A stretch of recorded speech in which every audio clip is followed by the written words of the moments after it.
Vamos a presentar otro tema polémico también. José Manuel Ugarte es profesor de la UBA, especialista en defensa. Gracias por estar aquí con nosotros. Al contrario, es un placer para mí. Bienvenido, bienvenido. Vamos a hablar de otra de las cuestiones polémicas de esta semana. Aunque pasó un poco de largo, digámoslo, en el amplio sentido de la palabra, digo, porque todo esto económico nos ha llevado a tener el foco puesto ahí, pero tiene que ver con una suerte de anuncio que hizo el presidente Mauricio Macri ayer respecto de qué podría llegar a pasar con las Fuerzas Armadas si efectivamente se comienza a pedir que lleven adelante tareas que tengan que ver con la seguridad interior. ¿Es esto posible? Bueno, es todo un tema. En realidad, yo diría, leyendo el discurso del presidente del Día del Ejército, ¿no? O sea, realmente no hay nada demasiado peculiar. O sea, ¿qué dice? Las Fuerzas Armadas tienen que prestar apoyo logístico. Bueno, eso lo prevé el artículo 27 de la Ley de Seguridad Interior. Se mantiene como misión principal la defensa de la soberanía, integridad del territorio, etcétera. Bueno, hasta ahí estamos bien, ¿no? Se habla un poco de las amenazas del siglo XXI. Bueno, eso puede ser un poco más complicado lo que fuera, pero bueno, yo no encuentro demasiado que objetar. Lo que sí es complicado es toda una serie de trascendidos que ha habido respecto de que existiría un proyecto de decreto que modificaría el decreto reglamentario de Ley de Defensa, el 727 del 2006, sí, para asignarle a las Fuerzas Armadas nuevas misiones, fundamentalmente con relación al narcotráfico, claro, terrorismo, delito organizado, sí, etc. Algo que fue publicado por el capitán Morales hace algunos días nada más, el fin de semana, en un portal de noticias. Cosa claro, que no sabemos realmente, o sea, qué tiene de concreto, ¿no? O sea, tal vez hubiera, cuando uno leía los resúmenes, ¿no? Porque leí exclusivamente eso, del discurso del presidente del Día del Ejército, bueno, realmente no aparecía nada de eso, ¿no? Ahora, los trascendidos han sido constantes, han sido insistentes, etcétera, ¿no? Y aquí viene una reflexión. Aunque se derogara el decreto 727 y aunque se lo pretendiera cambiar, las Fuerzas Armadas seguirían igualmente impedidas de actuar en seguridad interior legalmente, sí, por lo dispuesto por las leyes 23.554 de Defensa Nacional y 24.059 de Seguridad Interior. O sea, una reglamentación no puede contradecir la letra y el espíritu, claro, de la ley que pretende reglamentar. Claro, claro. Y suponiendo que esta fuera posible, que no lo es de ninguna manera, está la Ley de Seguridad Interior, ley posterior a la Ley de Defensa, que establece claramente cuáles son las funciones que pueden tener las Fuerzas Armadas en esta materia. Las Fuerzas Armadas, de acuerdo a la Ley de Seguridad Interior, en seguridad interior, ¿qué es lo que pueden hacer? El apoyo a las operaciones de seguridad interior con sus servicios de arsenales, intendencia, sanidad, veterinaria, construcciones y transporte y sus elementos de ingenieros y comunicaciones, ¿no? Es decir, servicios y elementos, ¿no?, sí, de carácter que podríamos llamar logístico, sí, que no incluyen ni los elementos de inteligencia ni los elementos de combate, ¿no? Claro. Y después la posibilidad excepcional, si todos los elementos y todo el sistema de seguridad interior fuera sobrepasado por una situación, ahí sí, de emplear a las Fuerzas Armadas con sus elementos de combate, etcétera.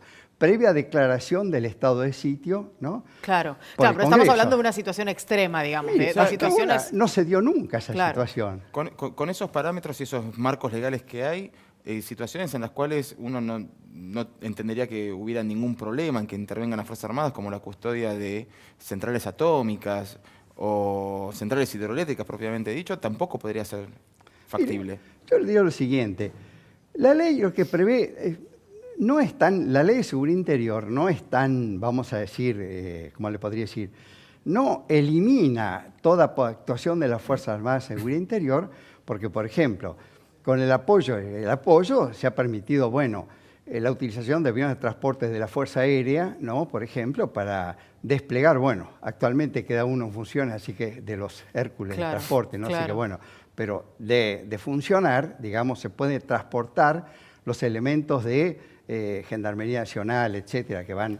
Igualmente, bueno, los radares de la Fuerza Aérea con interpretación, si se quiere, un poco extensiva, pero que creo que está perfectamente en la ley, claro, se emplean perfectamente radares de la Fuerza Aérea y radares del Ejército igualmente, se han podido emplear perfectamente. O sea, no es que exista, vamos a decir, una prohibición de toda forma de actuación de las Fuerzas Armadas.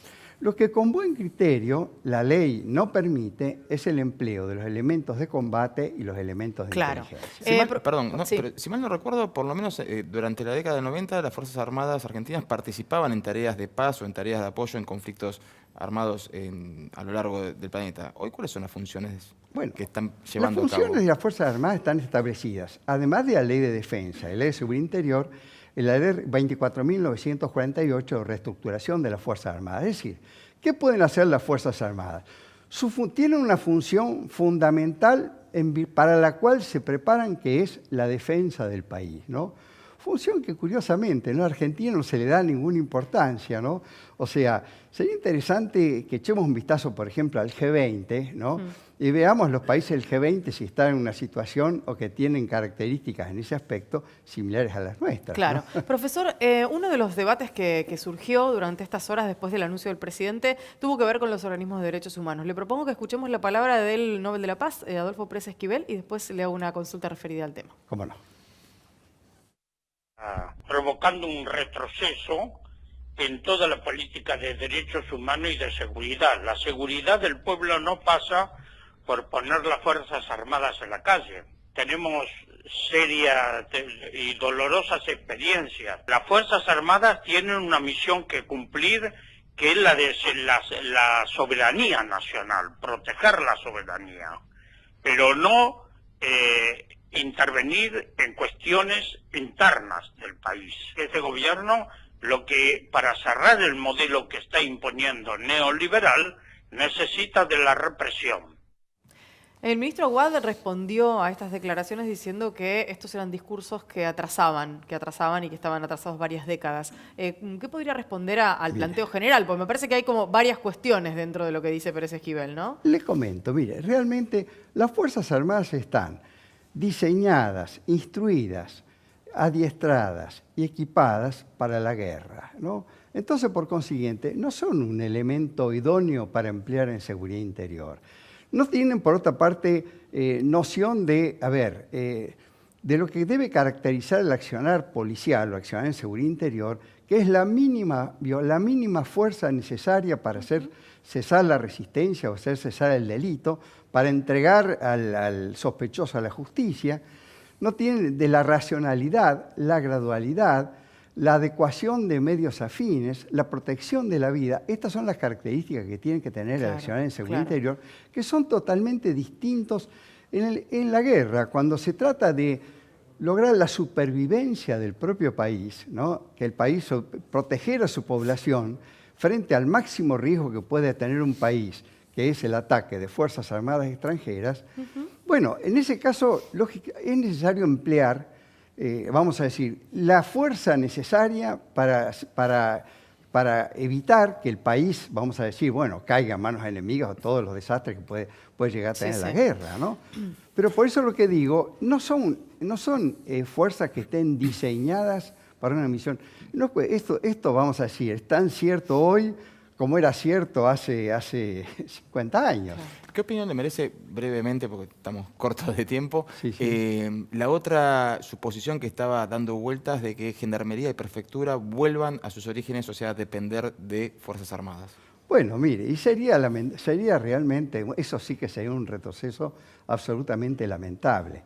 Durante el tiempo que sucedió eso, que no fue siempre, ¿no? Porque, bueno, Gendarmería, mire, fue una fuerza que nació dependiendo del Ministerio Interior y recién empezó a depender del Ejército después del golpe de del golpe de la llamada Revolución Libertadora, ¿no? O sea, con eso quiero decirle que la consecuencia sería la consecuencia que tuvieron décadas de sujeción de instituciones policiales a Fuerzas Armadas, es decir, la militarización, la pérdida de las capacidades específicas propias de la seguridad interior, la capacidad investigativa, la capacidad de restablecimiento del orden preservando la vida.